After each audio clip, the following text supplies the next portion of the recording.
দুশ্মন যে বিজেপি, ভারতবর্ষের বিভিন্ন জাতি জনগোষ্ঠীর শান্তি সম্প্রীতি বিনষ্ট করা যে বিজেপি দল, আমি মনে করি আমাদের জনগণ এই সংবিধান বিরোধী, ভারতের ডেমোক্রেসি বিরোধী আর ভারতের ঐক্য সংহতি বিনষ্ট করা বিজেপিকে আমাদের লোক একটা ভোটও দিবে না। একটা ভোটও যাতে আপনাদের নষ্ট না হয়, এটা আপনাদের কাছে আমার আবদার। আসামের মুখ্যমন্ত্রী বড় গলায় বলে, মিয়াদের ভোট তো আমার লাগে না, সংখ্যালঘুদের ভোট লাগে না, ওনাকে জোর গলায় উনি বলে, তুচ্ছ তাচ্ছিল্য করে। বিধানসভা আপনারা দেখেছেন, আমরা প্রতিবাদ করেছি ইউডিএফ থেকে। আমরা বিধায়কগণ মুখ্যমন্ত্রী সাহেবের সেই অগণতান্ত্রিক কথা, বিজেপির সেই মানসিকতার বিরুদ্ধে আমরা বিধানসভার ভিতরে এবং বাহিরে তার বিরুদ্ধে আমরা প্রতিবাদ করেছি। তাই আমি মনে করি বিজেপির ব্যাপারে তো আর খুব বেশি বলা দরকার নেই, যে বিজেপি ভারতের গণতন্ত্র, ভারতের সংবিধানের বিরুদ্ধে কাজ করছে। সেই বিজেপির বিরুদ্ধে নিশ্চিতভাবে আপনারা আছেন, থাকবেন, একটা ভোটও যাতে নষ্ট না হয়। এবার কংগ্রেস গত 3 টার্ম থেকে 9, 14 আর 19-এর এমপি নির্বাচনে কংগ্রেসের ধুবড়ি থেকে ধরাশায়ী হয়েছে, কিন্তু তারপরে আসবে কংগ্রেস আইসা এখানে প্রলোভন দিবে, আজমল সাহেবের বিরুদ্ধে নানান ধরনের কথা বলবে, মিথ্যা কথা কিছু বলবে, রটনা করবে।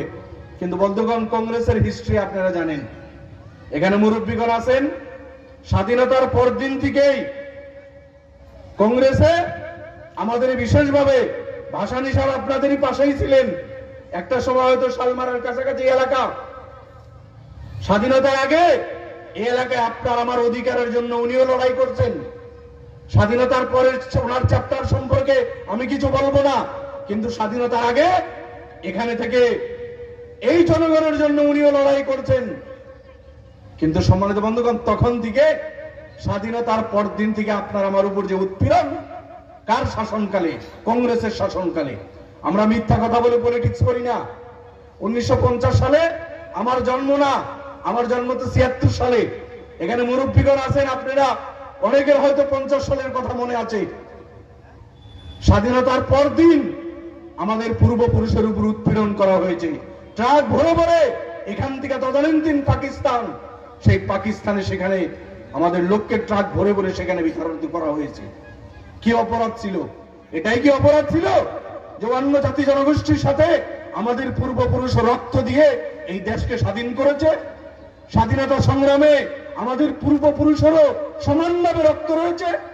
আমরাও স্বাধীনতা সংগ্রামে ঝাঁপিয়ে পড়ে আমাদের পূর্বপুরুষ এই দেশকে স্বাধীন করেছে। জঙ্গল সাফ করে আসাম রাজ্যকে শস্য শ্যামলা করার ব্যাপারে আমাদের পূর্বপুরুষের কন্ট্রিবিউশন রয়েছে। এটাই কি অপরাধ ছিল? স্বাধীনতার পর গোপীনাথ বরদলৈ মুখ্যমন্ত্রী আসামের, আর তখন থেকে আমাদের কংগ্রেসের সরকার তখন থেকে আমাদের উপর যন্ত্রণা নির্যাতন শুরু করেছে। তারা নিশ্চিতভাবে আপনাদের মনে আছে সেই সমস্ত কথা। এই তো কংগ্রেসের মাইনরিটি জনগণকে উপহার দেওয়া আরম্ভ করলো স্বাধীনতার পরের দিন থেকেই।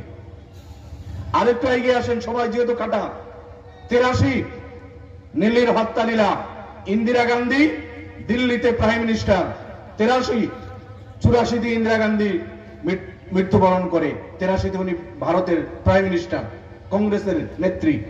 আসামে হিতেশ্বর শইকীয়ার সরকার 83 সেই নেলি বা আসামের বিভিন্ন জায়গায় মুসলমানের উপর অত্যাচার হতে পারে আইবি রিপোর্ট, বিভিন্ন চোরাঞ্চুয়ার রিপোর্ট দেওয়ার পরে না দিল্লি না দিসপুর এর থেকে কোনো ব্যবস্থা নেওয়া হয় নাই।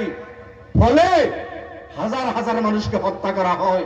83তে কয়েক হাজার মানুষকে সেখানে হত্যা করা হয়েছে। সরকার কার? দিল্লি এবং দিসপুরে কংগ্রেসের সরকার।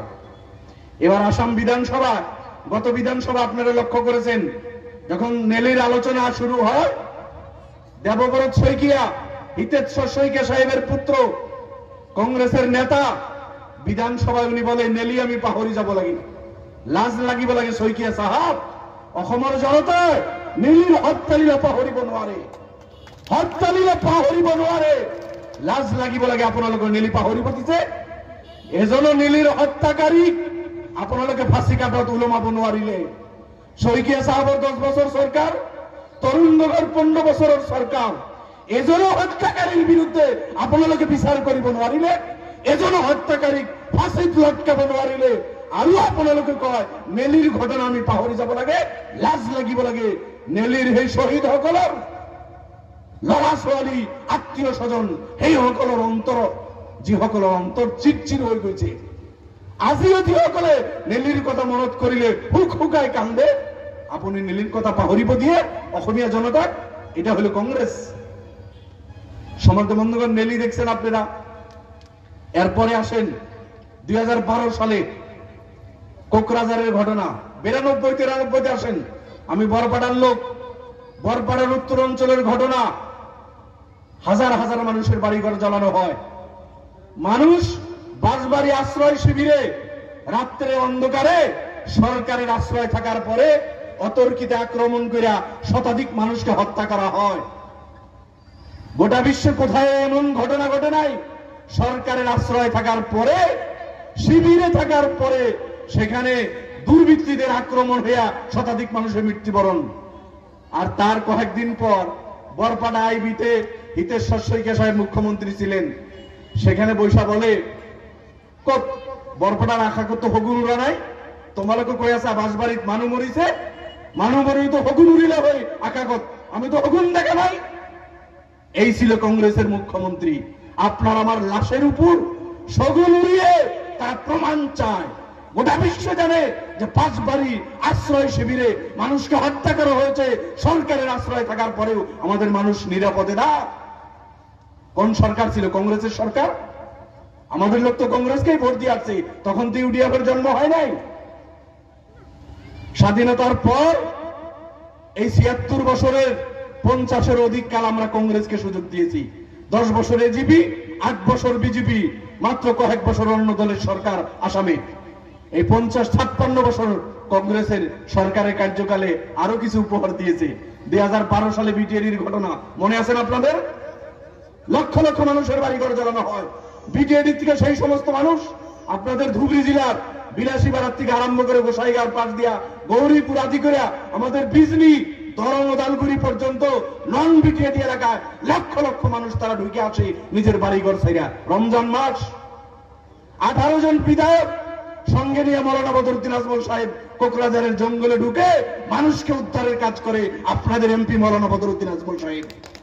আমি সাক্ষী, 2012 সালে আমি বিধায়ক, হাফিজ বশির কাসেমি সাহেব বিধায়ক, আমিনুল ইসলাম হাজি বিধায়ক, আমরা 18 জন বিধায়ক আজমল সাহেবের সাথে কোকরাঝারের জঙ্গলে ঢুকি। এদিক থেকে চিৎকার, আমাদেরকে উদ্ধার করেন। আবার অন্য দিক থেকে চিৎকার আওয়াজ, টেলিফোন, যে আমাদেরকে উদ্ধার করেন। এসপিডিসি কে আমরা ধমকিয়ে তাদের মাধ্যম দিয়ে আমরা বিভিন্ন অঞ্চলে ঢুকে রমজান মাসে উদ্ধারের কাজ করি। কারফিউ চতুর্দিকে, সেহরি করলে ইফতারের ব্যবস্থা নাই, ইফতার করলে সেহরির ব্যবস্থা নাই। সেই অবস্থায় আজমল সাহেবের সাথে 18 জন বিধায়ক, 100টা মানুষের গ্রুপ আমরা কোকরাঝারের জঙ্গলে ঢুকে পুরো মাস সেখানে আমরা মানুষকে উদ্ধারের কাজ করি। সরকার কার ছিল? তরুণ গগৈ, কংগ্রেসের সরকার। 5 দিন বিটিআরিতে ধাউ ধাউ করে আগুন জ্বলে। একটা সরকার যদি ইচ্ছা করে 5 মিনিটে সে আগুন নিভাইতে পারে, 5 মিনিটে সে সাম্প্রদায়িক দাঙ্গা হাঙ্গামা বন্ধ করতে পারে, কিন্তু 5 দিন সেখানে জ্বলতে দেওয়া হয়েছে। কাকে কাকে সন্তুষ্ট করার জন্য সেই সব ঘটনা করা হয়েছে? সেদিন আসামের ক্যাবিনেট মন্ত্রী ছিলেন রকিবুল হোসেন, নজরুল ইসলাম, শুকুর আলী, অজির আলী চৌধুরী আদি করে এই ধরনের আসামে ক্যাবিনেটে মন্ত্রী। রকিবুল হোসেন আইসা গোলকগঞ্জ রাস্তার পারের ধাবাতে বসা তন্দুরি মুরগির পাও টান সেখানে ধাবায় বসে কামড়ায় খাইয়া রাস্তার থেকে চলে যায়। জঙ্গলে ঢোকার সে মন মানসিকতা তার ছিল না। ক্যাবিনেট মন্ত্রী তরুণ গগৈর রাইট হ্যান্ড পরিচয় দিতেন।